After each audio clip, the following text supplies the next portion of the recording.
Bonjour et bienvenue à ce nouveau numéro de l'Instant Génie Civil.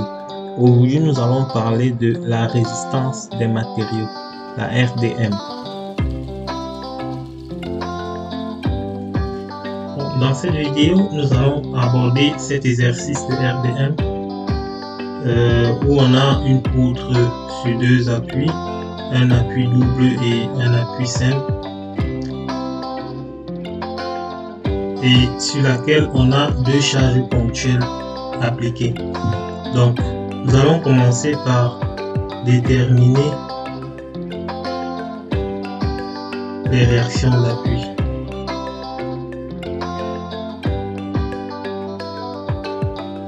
Alors, ici, on a une réaction verticale RA. Normalement, on est supposé avoir une réaction horizontale, mais comme on n'a aucun chargement horizontal, donc la réaction horizontale sur cet appui est nulle. Donc on a juste deux réactions verticales, RA et RB. Donc comme dans la dernière vidéo où j'ai expliqué la méthode directe, on peut ici déterminer directement RA sans trop écrire les équations d'équilibre de la poutre. RA, c'est tout simplement une superposition des effets des deux charges qui s'appliquent sur la poutre. Donc la première charge c'est P, affectée d'un coefficient. Au dénominateur on met la longueur totale qui est 3A, et au numérateur on met la distance entre la charge et l'autre appui, c'est-à-dire 2A, plus la deuxième charge qui est encore P. Au dénominateur on met 3A, au numérateur la distance entre le point d'application de la charge et le deuxième appui qui est A. On va tout simplement trouver que RA est égal à P, et de même RB sera égal à P. Donc à présent on va tout simplement tracer le diagramme de l'effort tranchant. Donc on commence par représenter notre poutre.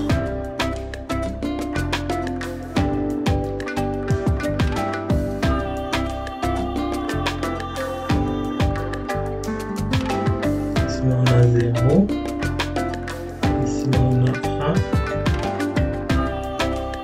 2A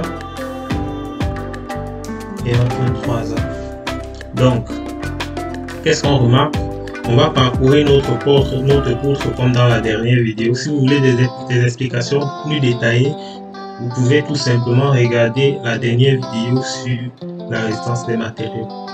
Donc, ici, on a notre réaction RA qui vaut P et qui est orientée vers le haut. Ça veut dire que là, on va commencer avec un effort tranchant qui est à P.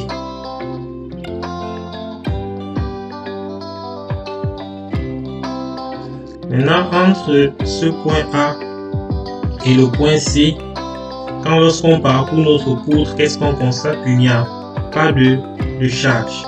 Donc ça veut dire que entre 0 et A, sur cette distance là, on n'a aucune charge. Donc notre effort tranchant est constant. Ok. Maintenant lorsqu'on arrive au point C, qu'est-ce qui se passe? On a une charge P qui est orientée vers le bas. Donc on va redescendre de P. On redescend de P, on tombe sur la poutre. Entre C et D, on n'a pas de charge, notre effort tranchant reste constant. Donc, j'aurais mieux fait de le tracer avec une autre couleur. Oui.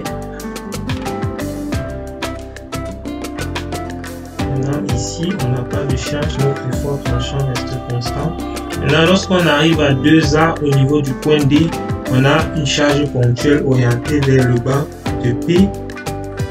On redescend de P et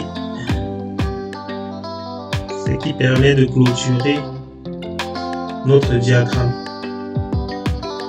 Donc on obtient ainsi le diagramme de l'effort tranchant avec P là. Là on est positif, là on est négatif. Donc maintenant, une fois que on a représenté notre diagramme de l'effort tranchant, on peut maintenant tracer le diagramme du moment fléchissant.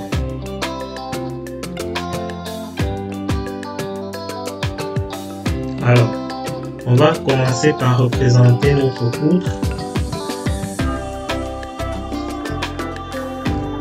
Simplement, comme ceci. Alors là, on est à 0. Ici, on est à A. Là, on est à 2A. Et là, on est à 3A.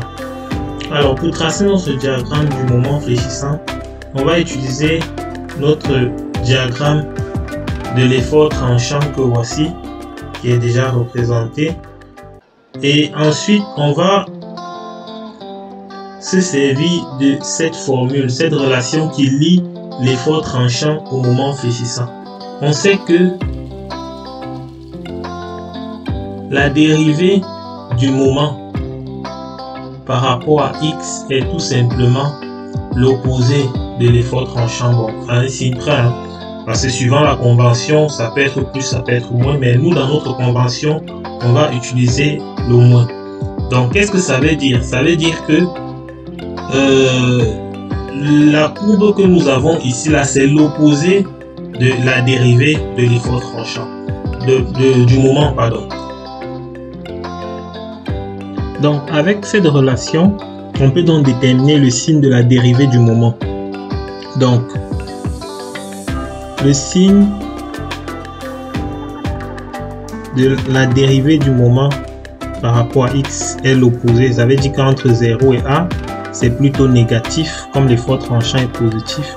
Ici, on a un effort tranchant nul, la dérivée du moment est aussi nulle. Et là, on a un effort tranchant négatif, la dérivée du moment est positive. Alors, une fois qu'on a le signe de la dérivée, ça veut dire qu'on a le sens de variation sur chaque intervalle. Maintenant, qu'est-ce qu'on fait?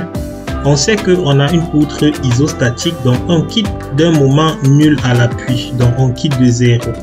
Qu'est-ce qu'on a? On a une relation, on a une dérivée qui est négative, ça veut dire que notre moment est décroissant. On a un effort tranchant qui est constant, ça veut dire que notre moment est linéaire, ça veut dire que ça décroît de façon linéaire sur tout l'intervalle de 0 à A. Maintenant, lorsqu'on arrive en A, on a un point particulier, l'effort tranchant devient nul. Maintenant, la valeur du moment en ce point-ci, au niveau de l'abscisse A, on a vu dans la vidéo précédente que ce n'est rien d'autre que l'aire de ce rectangle-ci,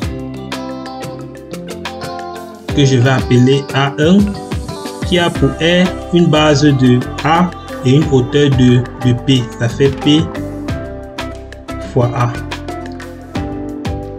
Maintenant, comme on a un moment qui est décroissant, on quitte de 0, ça veut dire que la valeur du moment ici, c'est donc moins P, moins PA. Maintenant, entre A et 2A, qu'est-ce qu'on a? On a un effort tranchant qui est nul. Ça veut dire que le moment est constant. Constant à partir de la valeur qui est connue en A, qui est moins PA. On reste à moins PA sur tout l'intervalle. Maintenant, lorsqu'on arrive en 2A, qu'est-ce qu'on constate? On a une dérivée du moment qui est positive. Ça veut dire que notre moment est croissant. On a un effort tranchant qui est constant. Ça veut dire que notre moment est linéaire. Et donc, on quitte donc de ce point et de façon linéaire. Maintenant, la valeur qu'on trouve au niveau de l'appui, c'est évidemment 0. Et on peut vérifier en prenant la valeur qu'on a ici, auquel on ajoute l'aire de ce rectangle-ci. L'aire de ce rectangle, c'est PA. Et on quitte de moins PA plus PA. On tombe bien évidemment à 0. Donc,